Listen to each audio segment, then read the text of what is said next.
This is Hidden Killers with Tony Brueski. Here now, Tony Brueski. It is a civil trial, and of course, if you are following us on the Hidden Killers podcast, you know we are covering it for you, bringing you the audio every day of the case that's going on in Newport News right now, involving the school teacher who was shot by a 6-year-old. There will be a criminal trial that's coming up later in November. Stay tuned. We'll bring you all of the details on that, too. But right now, it is civil. But sitting in that courtroom in Newport News, it doesn't feel civil. It feels like an autopsy. An autopsy of a system that heard every warning, saw every red flag, and then turned away until the sound of a gunshot forced them to look. Oh, yes, another fine shooting story in America. This is a case of Abby Zwerner versus Ebony Parker. The teacher was shot, and she is taking on the assistant principal, who allegedly did nothing to stop it. This is not a case of the teacher who was shot against the 6-year-old. Mom in this case has already been charged and has her sentence. This is the case of the administration doing what administrations in schools do best. And if you're a teacher, an educator in this system that is not part of administration watching right now, you're going, what do they do best? Starts with an N. Nothing. Yes, let the problem fester until something horrible happens. $40 million in damages are on the table and a moral debt that can't be measured. You already know how this started. January 6th of 2023, Rich Neck Elementary School, a 6-year-old boy brings his mother's 9mm pistol into his first grade classroom. He pulls it out at a reading table and shoots his teacher, Abby Zwerner, in the chest and hand. The bullet rips through her palm, lodges in her torso, collapses a lung, and somehow she still gets her students out of the room before she collapses in the hallway, bleeding out. She lives, barely, and she never teaches again. That's the part most people know. What the jury is learning now is everything that came before the shot. And maybe you don't know this part either because, maybe you don't. It's important to know this, though, because that morning wasn't quiet. It was filled with warnings. Teachers and staff went to Assistant Principal Ebony Parker 4 separate times, each more urgent than the last, telling her that something was wrong. One teacher said the boy had threatened another student earlier that day. Another said she saw him shove something heavy into his backpack. A reading specialist told Parker she believed the child had a gun and asked permission to search him.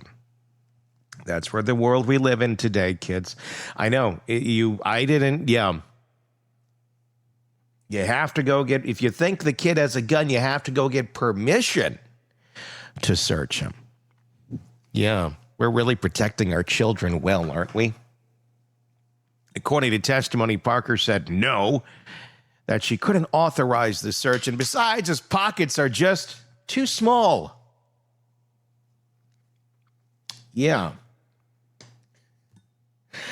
4 people. We think the kid has a gun. There's a problem here. Something weird is in his pocket. He's threatening kids. Let's not just take a look, just to be sure. That phrase is now the ghost haunting the trial. Too small. 4 warnings, 4 missed chances. Hours later, a gun went off. Abby Zwerner sat on the witness stand last week, hands folded, voice steady but shaking around the edges. She described looking down and seeing blood pouring from her hand, then realizing she couldn't breathe.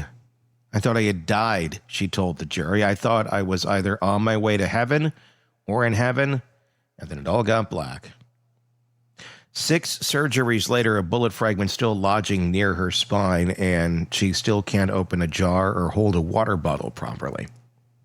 Her left hand doesn't work the way it used to. She can't teach. The classroom triggers panic attacks. This woman in her early to mid-20s. Life ahead of her. Excited about being a teacher. deciding to continue her teaching career. And now the very thing that she loved doing, that she was proud of doing, that she was meant to do. And when you watch her testimony, when you see, this is someone who's born to be an elementary teacher. She's just that type of person.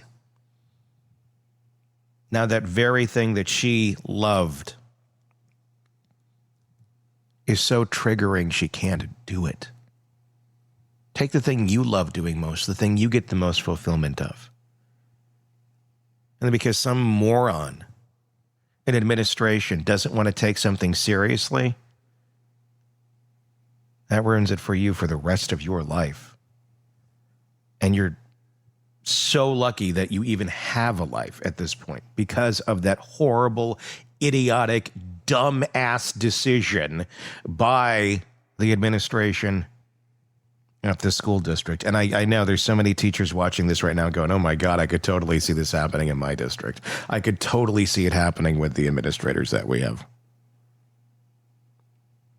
Start calling them out. Start exposing them. Because until they are exposed, this shit's just going to keep happening. Expose the incompetence. Don't be afraid. Incompetence needs to be heard. Even if it's small things.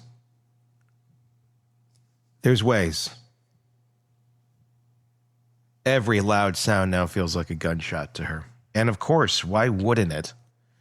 When she finished testifying, the courtroom was silent. Even the defense looked down.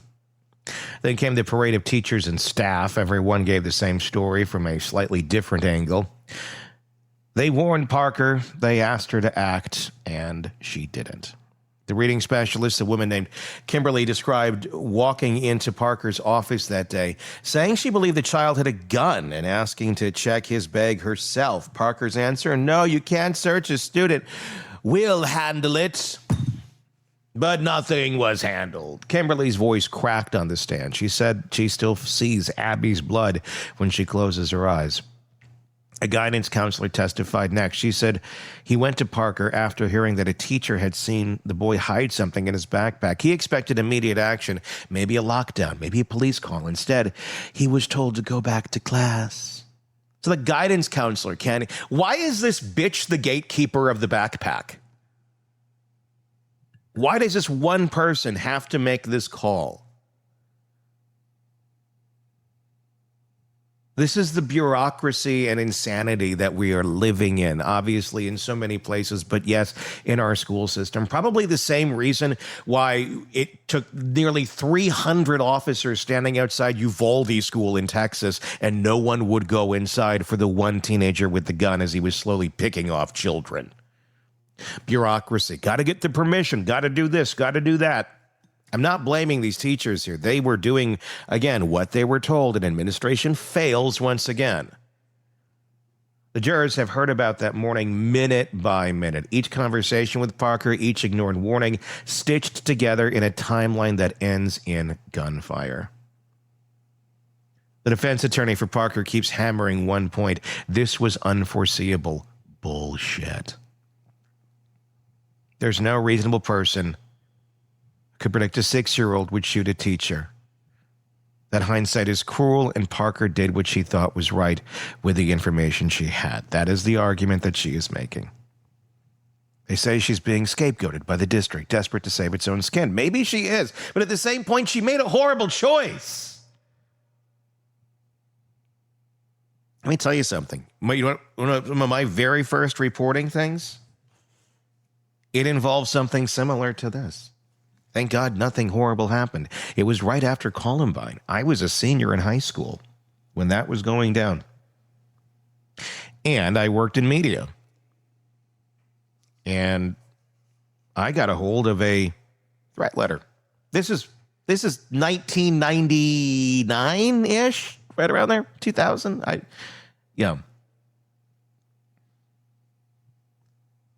Got a hold of it. I brought it to the school. Hey, what'd you guys do? Oh, we're just going to talk to him about that. We're going to handle it internally. Really? Because this seems kind of serious. And I knew the kid that was making the threat, and I knew the kid clubs they they dealt with. And I knew the administration did not want any sort of negative attention towards them. It might hold them accountable. And when I got that response, I took it to my news director, and it was on the 5 o'clock news about an hour later. I take this shit seriously. And it's amazing that all these years later, we are still living in an environment where that fucking teacher, the vice principal, could in somehow right mind think, it's okay. Cannot possibly be that. You've come up in a world where this is commonplace now. I got to give mine maybe a little bit of grace back in 1999 because this wasn't a weekly occurrence. But still held their feet to the fire. And nobody's asking anybody to do anything crazy. It's just do your fucking job. What a novel idea.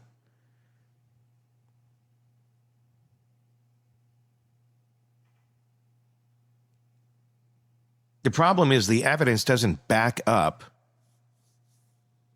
the story that there was no way to prevent this.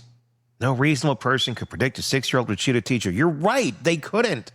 Until 4 of your staff members says there's something suspicious in their bag, one of them says it's a gun.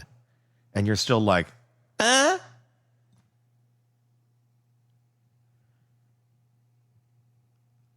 special grand jury convened long before the civil case began, documented a long history of violent incidents involving the same child.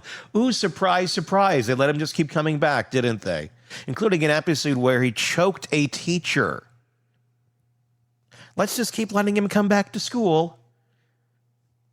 Hope parents make better choices.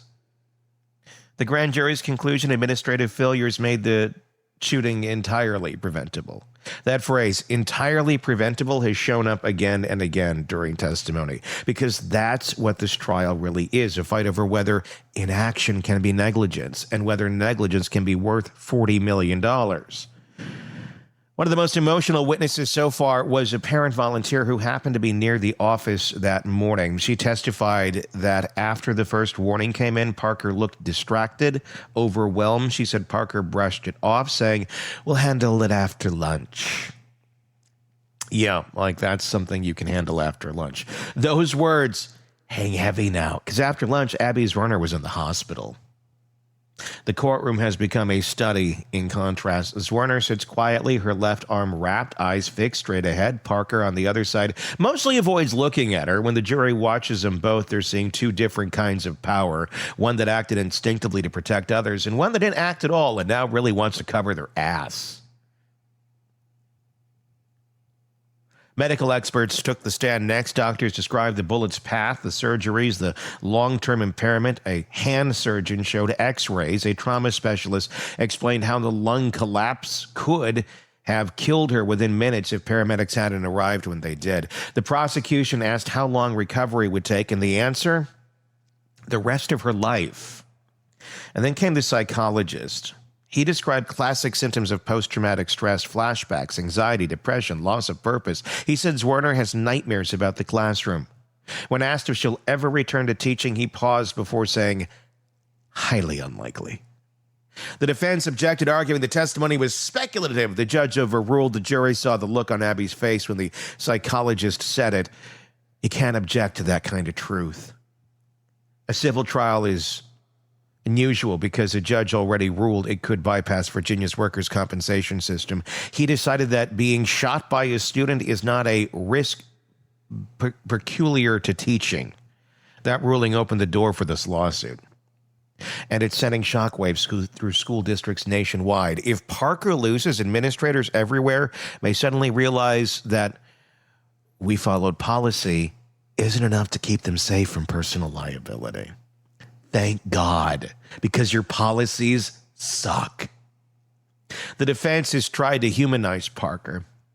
They describe her as a career educator, a mother, a woman overwhelmed by a chaotic morning. They've called coworkers who said she was calm, not careless, that she relied on others, that the district's procedures were unclear, that no one could have predicted a gun in a first-grade classroom. Really? Because you know what? I got a kid in school. She's not elementary now. But every day she was in elementary, just like I think every parent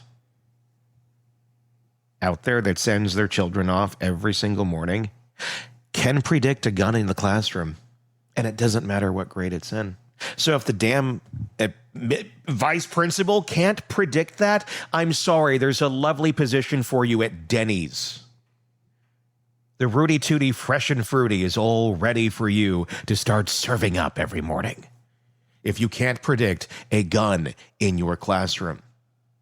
Because it's every parent's worst fear every day that we send our children to school.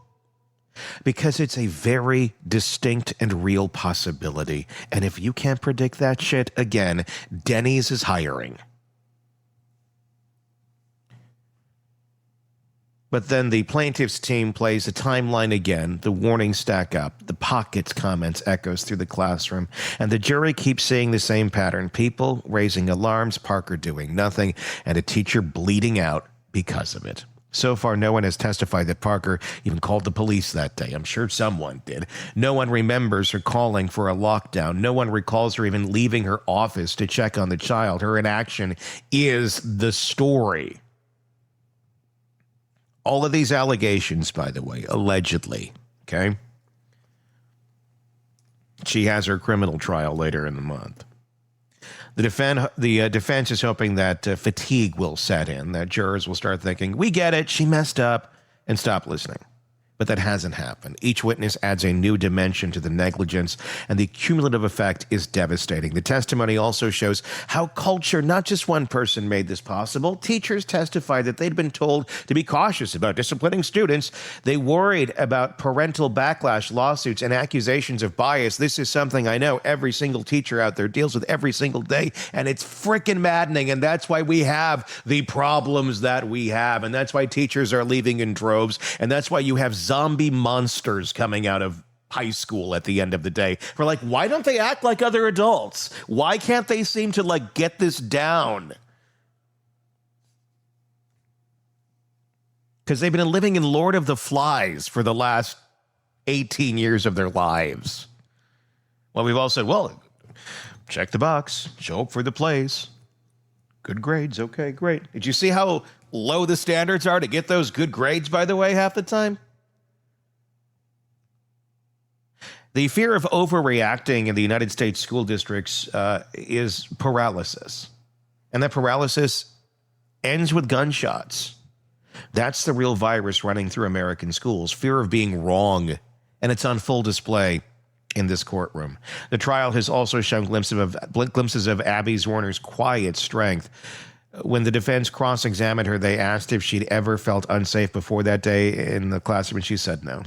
Not because she didn't sense danger, but because she believed the adults around her would do their jobs. Oh, what a crazy thought you have, Abby, that they might do their jobs. I know it's a crazy thought that we all have. Her voice didn't crack until she said that last line.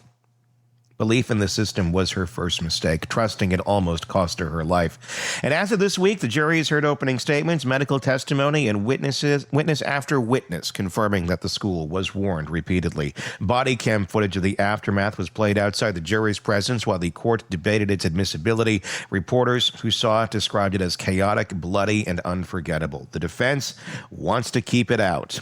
Too prejudicial. I know they're doing their job. But everyone knows what that means. It's too powerful to deny. It shows that ignoring warnings, what it looks like in real time. So what happens next? Well, the defense is expected to call its own experts, administrators, policy specialists, perhaps Parker herself. If she testifies, it'll be the most watched moment of the trial. The question everyone wants answered is, why didn't you act? Because no policy manual, no legal argument, no lawyerly phrasing can soften that question. It's the moral center of this case. Why didn't you act?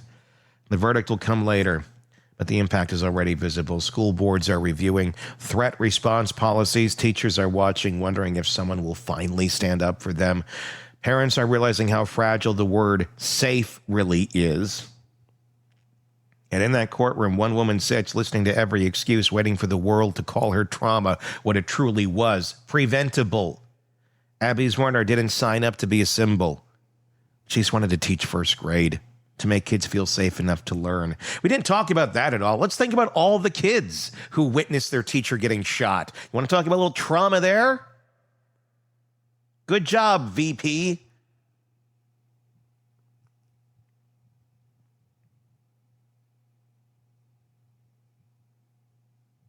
Instead, we're dealing with the results of school districts. I'd like to throw the word safe around when safety becomes a slogan instead of a priority. The defense keeps calling this a tragedy. They want to humanize Parker to make negligence look like compassion misunderstood, but you can't call it a tragedy when there were 4 clear opportunities to stop it. That's not tragedy, that's a decision, and decisions have consequences. Every day this trial continues, that message gets louder. That policy doesn't excuse paralysis. That bureaucracy doesn't erase accountability. And when warnings go ignored, blood flows. The jury will decide how much that is worth in dollars. But outside that courtroom, in every school office in America, the verdict's already in. Give me your thoughts in the comment section, especially if you're a teacher. Love to hear your thoughts. Love to hear your stories of what the hell goes on in your own districts, because I know this is a problem everywhere.